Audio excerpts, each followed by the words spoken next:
Welcome to this episode. Catch a Bloom speaking to you from my heart and soul. Today, I just had a conversation with a student, a vocal student, and she told me about how she gave birth for the second time 3 months ago. And we just made the best parallel giving birth and singing. So stay tuned. This is what the episode is going to reveal to you. Dreams that's rising to and a good place to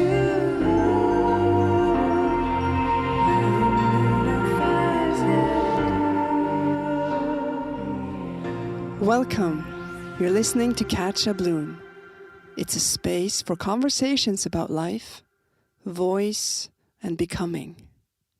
Before we begin, let's arrive together. Breathe slowly in through your nose and let the breath fall gently out. You're here now. The woman that I spoke to is 39 years old and she just had her second baby. She's back into work. She's working now and she told me that she had a natural birth and everything went fine. And I told her, well, giving birth is very natural to our body.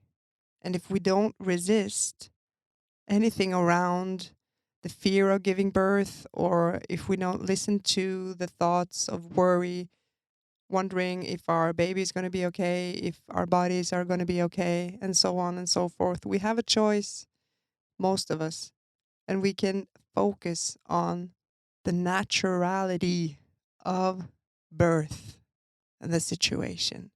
And the more you're able to lean into that focus of trust and just let go, the less resistance there is in the birthing situation, which is hindering problems.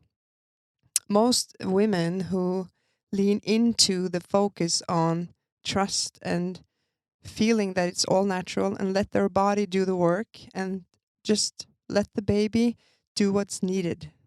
That's all natural. And you can do the same thing with singing. It is natural to our bodies to make sound with our voice. It is normal for our throat and all the anatomic functions to create sound. It's not really anything we need to learn. I breathe out when I say this. Because it took me so long to see how natural it is for all human beings to create sound, even animals in nature. And it's the same thing as giving birth. If you know how to just let go and let God, as many people say, you don't have to believe in God, but still there is a trust in every situation where you can just try to relax into it instead of resisting and worrying, because that only makes your body tense and it can create more problems than what's really necessary.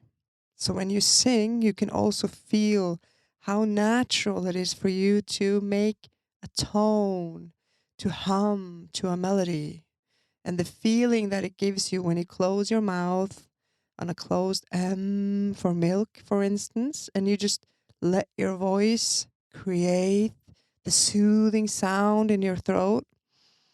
It's all natural, and I want you to embrace that truth before you practice, vocal techniques and do the riffs and runs and everything that's really impressive and really cool. And it's a lot of fun to practice on the agility and everything that makes a vocal performance stand out. But still, you need to remember and feel the soothing, natural release it is to make sound. Even now, as I'm speaking to you in this podcast episode, I take the time to breathe in, I breathe out, and I enjoy using my voice in this way. I'm holding a microphone today because I'm in between lots of things, but I felt the urge to share with you this picture of a lady, a woman giving birth, how natural it is for her body. to know exactly what to do and how the woman's body communicate with the baby that's inside and it's coming out, and it's all instinct, it's all very animalistic and very natural. And I think it's a great picture, because a lot of women don't lean into the trust on that the body knows what to do. Maybe they have been sick for a while. I don't know. They have personal reasons to why they don't trust and let go so that the body can do the work. And they often have much more problems during labor. And it's the exact same thing when you sing. The more resistance in your mind, the more resistance in your voice. And I tell my vocal students this, that if you pressure, if you have a high tempo, you use lots of energy during the day and you're scared to just take a break and rest, if you feel like the whole world is going to fall down, you're kind of in what I call, or not me, everybody these days, it's very modern and it's very popular to talk about the resetting of the nervous system, and it's something called flight mode. And if you do have those, pointy elbows, and you just push your way through life and you're scared to let go because that's how you learned to survive, then that's gonna affect your voice. And it's the same thing when it comes to freeze mode, which is when you get passive, you tend to uh, stand on the sideline, a bit behind everything that happens. You're not the one in charge and you're not the one making the rules. Instead, you go into what we call freeze mode, and that means that you silence your emotions and you silence your impulses a lot, and you use a lot of energy to do that, to be able to stand on the sideline and just let everybody else be the ones doing all the action. And that's tiring. It's really exhausting for both your mind and nervous system to always be in freeze mode. And it can be really, really scary to start the journey on how to regulate, reset, and just take that breath one more time, in and out, and just start to listen to that inner voice. Because the inner voice has been silenced for too long. And it's the inner voice that reassures you that labor is going to be just fine. And that can reassure you that it's okay if you have a weird tone or maybe some kind of a, raspy sound to your voice on that one particular tone or word. Nobody really cares, And if they do, they're not your fans. So they can just move on to somebody else. It's a choice that you have. It's a choice that I have, and I tend to use it all the time, every day, as much as I can. When I hear that I silence my inner voice, the wise part of me, the one that soothes me and the one that gives me comfort, if I choose to listen, it's so important. So how do we strengthen this inner voice? I have a moment before I get out of bed. If I feel that it's weak within me, I can't really hear what I'm thinking, and I'm maybe terrified because of the new day and everything I'm supposed to do during that day, I take the time to just breathe a little extra, and I look around in my bedroom and I name 3 things that I can see that are mine. For instance, my curtains. It can be my jewelries that are on the nightstand, and it can be a photo of my family, for instance. And I name the things that I'm looking at, and then I put my hand on my belly and I breathe in and out and I say, "This is my house. This is my room. These are my things. And I'm at home here and I'm safe." I breathe in and I breathe out. And somehow that always helps me back into the moment instead of being overwhelmed of all the things on my list, because the list is never ending anyways. We never get the list done.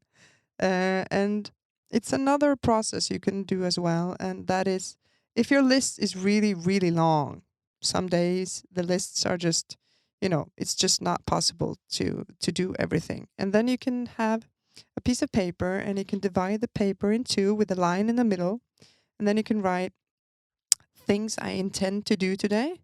And then you can write on the other column, you can write things I want the universe to take care of for me.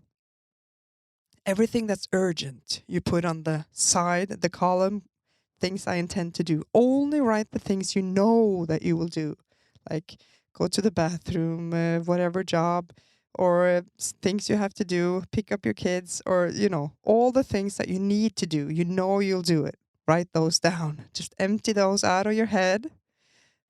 And on the other side, things I want the universe to take care of. You write everything that's future tense, things that you dream of becoming, things that you are maybe scared of won't turn out the way you want it to, meetings you have, people, whatever that's not in your control right now, exact this moment, this day, write that on the other side. And you'll feel how the list, you can see it, how much shorter the list of things to do today will be. That is a very good process as well.